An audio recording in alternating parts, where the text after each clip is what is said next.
ایک نبی تھے حضرت زکریا علیہ السلام، ان کا قتل ان لوگوں نے کیا. ان کے بیٹے حضرت یحییٰ علیہ السلام، وہ بھی پیغمبر، ان کا بھی قتل کر دیا. اور نبی کی بات پہلی دفعہ اول چانس میں وہ قبول نہیں کرتے تھے.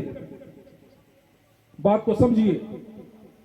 حضرت موسیٰ علیہ السلام جب ندی پار کر کے ادھر آ گئے اور پوری قوم کو اللہ نے موسیٰ علیہ السلام کی قوم کو بچا لیا، بنی اسرائیل کو بچا لیا، اور سمندر میں فرعون کو اور اس کے لشکر کو اللہ نے ڈبو دیا، تو اللہ رب العالمین نے موسیٰ علیہ السلام سے 30 دن کا وعدہ کیا کہ 30 دن تم میرے پاس آ جاؤ. تو حضرت موسیٰ علیہ السلام 30 دن تک روزے رکھتے تھے، لیکن جب اللہ سے بات کرنے کے لیے جانے کا وقت ہوا تو روزہ رکھنے کی وجہ سے پیٹ سے منہ کے راستے سے ایک بدبو آتی ہے، خالی پیٹ رہنے کی وجہ سے. تو بدبو آ رہی تھی تو موسیٰ علیہ السلام کہنے لگے اللہ سے بات ہوگی، اگر منہ سے بدبو آئے تو یہ بے ادبی ہوگی. انہوں نے کہیں سے ایک خوشبودار گھاس اٹھا کر اس سے اپنا دانت صاف کر لیا. اللہ رب العالمین نے کہا موسیٰ، جب کوئی بندہ روزہ رکھتا ہے اور بھوک کی وجہ سے اس کے منہ سے بدبو آتی ہے، وہ بدبو میرے نزدیک مشک و عنبر سے زیادہ پسندیدہ ہے. موسیٰ تم نے ایسا کیوں کیا؟ اپنے دانت کیوں صاف کیے؟ جاؤ اور 10 روزے رکھو، اور 10 روزے رکھنے کی وجہ سے تمہارے معدے سے جو بدبو آئے گی اس بدبو کے ساتھ تم میرے پاس آنا، پھر میرے ساتھ بات کرنا. تو 30 دن کا وعدہ تھا، اب 40 دن کا ٹائم لگ گیا. ادھر اس قوم میں ایک بدبخت قسم کا آدمی تھا جس کا نام تھا سامری، اور یہ لفظ سامری قرآن کریم کے اندر ہے 16ویں پارہ میں، سورہ طٰہٰ میں پورا واقعہ ذکر ہے. وہ سامری اتنا جاہل بدبخت انسان تھا کہ اس نے دیکھا کہ جب فرعون اور اس کا لشکر ڈوب رہا تھا اور جبریل علیہ السلام گھوڑے پر سوار ہو کر آئے تھے، اس گھوڑے کی خاصیت یہ تھی جہاں گھوڑے کی ٹاپ پڑتی تھی وہاں سے سبزی اگ جاتی تھی. تو وہاں سے سامری نے مٹھی بھر مٹی اٹھا لی تھی اور قوم سے کہا کہ قوم کے لوگوں میری بات سنو، تم اپنے سونے چاندی ہمارے سامنے جمع کرو، ہم بتائیں گے کہ تمہارا اللہ کون ہے. سونے چاندی کو پگھلا کر اس سے ایک مورتی بنائی اور بچڑے کی مورتی یعنی گائے کی شکل و صورت کی مورتی بنائی اور اس میں وہی مٹی ڈال دی. جب مٹی ڈالی گئی تو وہ بچڑا بھو بھو کرنے لگا اور لوگوں سے کہا کہ دیکھو کہ موسیٰ کا اللہ تو یہاں ہے. موسیٰ کہاں پتہ نہیں کہاں بھٹک رہا ہے. 70,000 لوگوں نے ٹھاکر پوجا یعنی گائے کی پوجا شروع کر دی. موسیٰ علیہ السلام آئے، بڑے غصے میں تھے اور اپنے بھائی ہارون کی داڑھی پکڑ کر تھپڑ مارا. حضرت موسیٰ علیہ السلام کے بھائی ہارون نے کہا لا تأخذ بلحیتی ولا برأسی، میرا سر میری داڑھی مت پکڑو اور قوم کے سامنے مجھے چھوٹا مت کرو. میں نے سمجھایا، اگر میں زیادہ ان کو سمجھاتا یہ اتنی نالائق قوم تھی کہ یہ لوگ مجھے بھی قتل کر دیتے.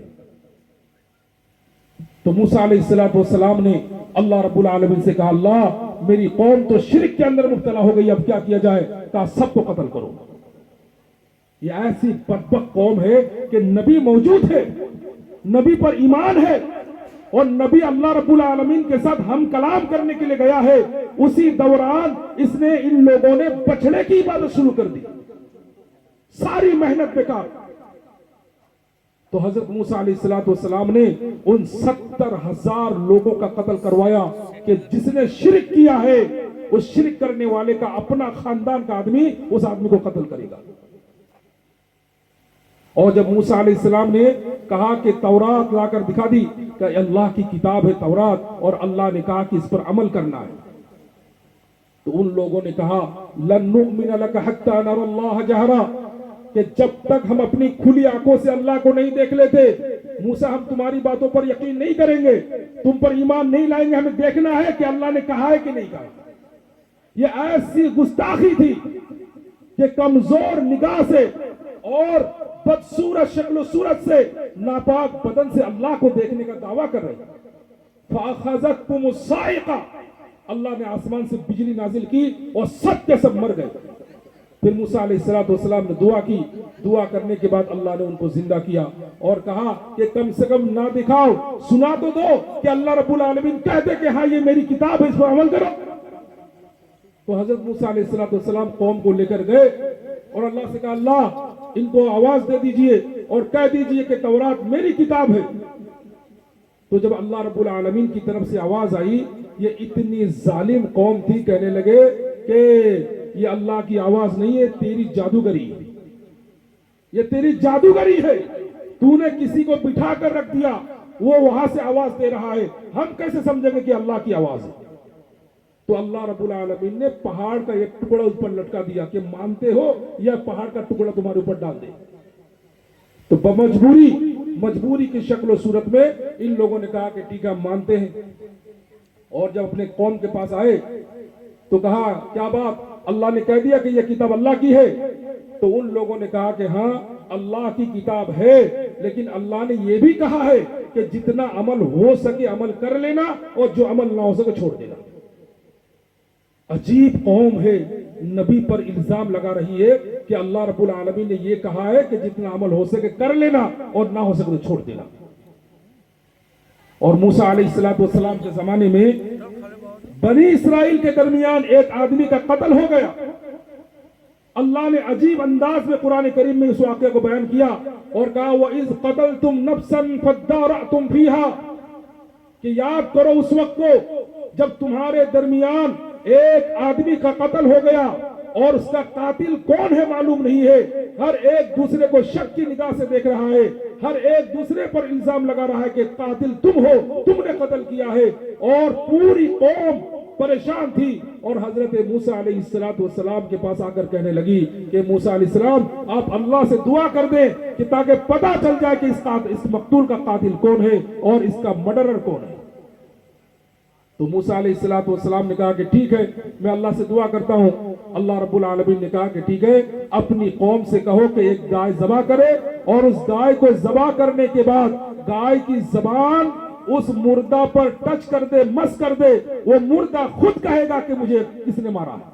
اللہ اللہ.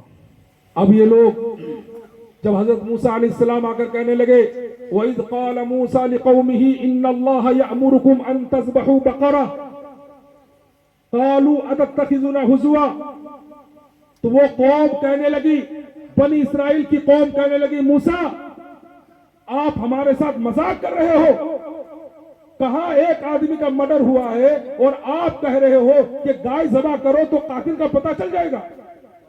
قتل کے ساتھ گائے کے ذبح کا کیا تعلق ہے, کیا کانٹیکٹ ہے؟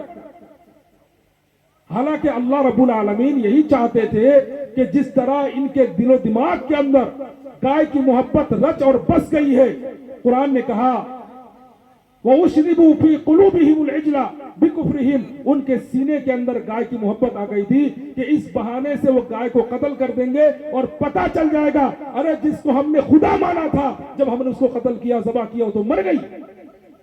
جو گائے اپنی حفاظت نہ کر سکے, اپنے آپ کو نہ بچا سکے, وہ ہمارا خدا کیسے بن سکتی ہے؟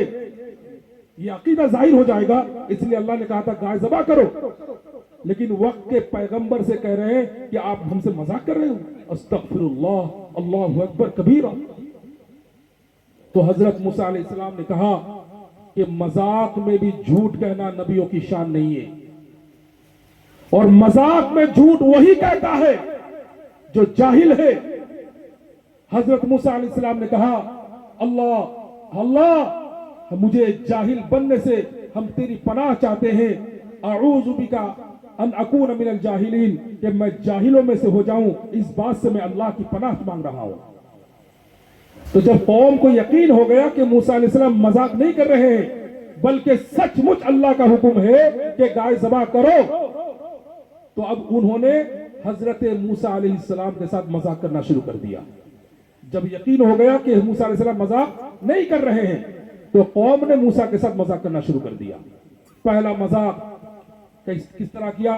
کہا کہ آپ نے جو کہا گائے ذبح کرو, لیکن یہ بتاؤ کہ اس گائے کی عمر کیا ہوگی, اس کی ایج کیا ہوگی. ارے بھائی اللہ نے حکم دیا کوئی سی بھی گائے ذبح کر دو, لیکن ان لوگوں کے ذہن و دماغ کے اندر ان کی فطرت میں ہے کہ نبیوں کے ساتھ گستاخی کرتے ہیں. تو انہوں نے پوچھا کہ گائے کی عمر کیا ہوگی؟ حضرت موسیٰ علیہ السلام نے کہا انہو یقول انہا بقرۃ لا فارض ولا بکر عوان بین ذالک ففعلوا ما تؤمرون، کہ وہ گائے ایسی ہو نہ بوڑھی ہو نہ بچی ہو بلکہ میڈیم سائز کی گائے ہو۔ اب وہ کہنے لگے کہ اچھا ٹھیک ہے، گائے کی عمر تو آپ نے بتا دی، یہ بتا دیجئے کہ اس گائے کا رنگ کیا ہوگا، کلر کیا ہوگا۔ آپ اندازہ لگاؤ کہ کتنی جاہل قوم کہ نبی کو پریشان کر رہے ہیں۔ تو حضرت موسیٰ علیہ السلام نے کہا کہ اس گائے کا رنگ ایسا ہو کہ جسے دیکھ کر دیکھنے والے فوراً خوش ہو جائے، تسر النافاقع لونها تسر الناظرین، ایسی زرد رنگ کی گائے ہو کہ دیکھنے والا دیکھ کر فوراً خوش ہو جائے۔ تو اب پھر انہوں نے پیترا بدل کر موسیٰ علیہ السلام کے ساتھ مذاق کیا کہ آپ نے گائے کی عمر بتا دی، گائے کا کلر بتا دیا، اب یہ بتائیے کہ وہ گائے کیسی ہوگی، کیونکہ آپ نے جیسی گائے کہی ہے ایسی گائے تو ہزاروں مارکیٹ میں گھوم رہی ہے، آپ ایسی کچھ علامت بتائیے، ایسی خصوصیت بتائیے جس سے ہمیں پہچاننے میں آسان ہو۔ حضرت موسیٰ علیہ السلام کہنے لگے وہ گائے ایسی ہو لا ذلول تثیر الارض ولا تسقی الحرث مسلمۃ لا شیۃ فیہا، کہ وہ گائے ایسی ہو نہ اس گائے کے ذریعے سے زمین جوتی گئی ہو، نہ ہل چلایا گیا ہو، اور نہ اس گائے کے ذریعے سے کنویں کا پانی نکالا گیا ہو، اور ہر طرح کے عیب سے وہ گائے پاک و صاف ہو۔ اب وہ قوم کہنے لگی کہ اب آپ نے ٹھیک ٹھیک کہا ہے۔ آخرکار اس قوم کو بڑی پریشانی ہوئی گائے تلاش کرنے میں، ذبح تو کیا لیکن قرآن کہتا ہے فَذَبَحُوهَا وَمَا كَادُوا يَفْعَلُونَ، انہوں نے گائے کا ذبح تو کیا لیکن ذبح کرنے پر دل نہیں آمدہ تھا، دل آمدہ نہیں تھا۔ تو اس واقعہ سے آپ کو اندازہ ہوا ہوگا یہ قوم کتنی بدبخت قوم تھی کہ نبیوں کو ہراسا پریشان کیا۔ یہی قوم آج کے اسرائیل ہے، اور حضور پاک صلی اللہ علیہ وسلم جب مکہ چھوڑ کر مدینہ گئے تو ایسی بدبخت قوم سے اللہ کے رسول کا پالا پڑا۔ ان لوگوں نے دیکھا کہ جب تک ہم غیر مسلمان ہیں، یہودی ہیں، تب تک ہم مسلمانوں کا کوئی نقصان نہیں کر سکتے، اگر مسلمانوں کا نقصان کرنا ہے تو مسلمانوں جیسی شکل بنانی چاہیے، مسلمانوں کا لباس اوڑھ کر، لبادہ اوڑھ کر، بظاہر مسلمان ہو کر مسلمانوں کی جماعت میں گھس کر منافقت کیا کرتے تھے، اور انہی لوگوں کو کہا جاتا تھا منافق۔ تو منافق کون ہے؟ اس کی اصل جڑ ہے یہودی۔ یہودی سے انہوں نے کنورٹ اپنے آپ کو کیا، کہاں؟ اسلام پر، مسلمان ہونے پر، لیکن وہ ظاہری شکل و صورت میں مسلمان تھے۔ اور جب ان کو کہا جاتا تھا کہ بھائی تم مسلمان بن رہے ہو تو مکمل طور پر مسلمان بن جاؤ، اور جس طرح صحابہ ایمان لے آئے اسی انداز سے تم بھی ایمان لے آؤ، اگر تمہارا ایمان صحابہ کے ایمان کی طرح ہوگا تب تمہارا ایمان قابل قبول ہوگا، اگر تمہارا ایمان صحابہ کے ایمان کی طرح نہ ہو تو پھر تمہارا ایمان قابل قبول نہیں ہے۔ قرآن کریم کے اندر اللہ نے بیان فرمایا وَإِذَا قِيلَ لَهُمْ آمِنُوا كَمَا آمَنَ النَّاسِ قَالُوا أَنُؤْمِنُ كَمَا آمَنَ السُّفَهَاءُ، اللہ نے کہا کہ جب ان منافقوں سے کہا جاتا تھا کہ جس طرح صحابہ ایمان لائے ہیں اس انداز سے تم ایمان لاؤ، کہ صحابہ کا دل بھی ایک جگہ پر ہے، زبان بھی ایک جگہ پر ہے، لیکن تمہاری زبان میں کچھ ہے، تمہارے دل میں کچھ اور ہے، تم تو ادھر آ کر کہتے ہو کہ ہم مسلمان ہیں، اور جب کافروں کے پاس جاتے ہو کہتے ہو انما نحن مستہزئون، ہم تو مسلمانوں کے ساتھ مذاق کرتے ہیں۔ میرے آقا علیہ السلام کے دیوانوں،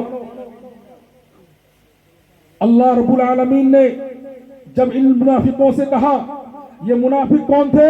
یہودی تھے، اسرائیل تھے، انہوں نے اپنے آپ کو بدل کر مسلمان کے نام سے پیش کیا، اور مسلمانوں کے درمیان رہ کر مسلمانوں کے ساتھ غداری کرتے تھے، اور جب کہا ایمان لے آؤ تو انہوں نے صحابہ کو گالی دی۔ تو صحابہ کو گالی دینے والے پہلے کون ہے؟ منافق ہے۔ بولیے کون ہے؟ منافق۔ جب ان کو کہا کہ ایمان لے آؤ صحابہ کی طرح، تو ان لوگوں نے کیا کہا؟ انؤمن کما آمن السفہاء، جس طرح یہ بیوقوف صحابہ ایمان لائے ہم اس انداز سے ایمان لائے، یعنی صحابہ کو بیوقوف کہا۔ سفہاء کے معنی بیوقوف، اور انگلش میں اگر اس کا ترجمہ کیا جائے تو ایڈیٹ۔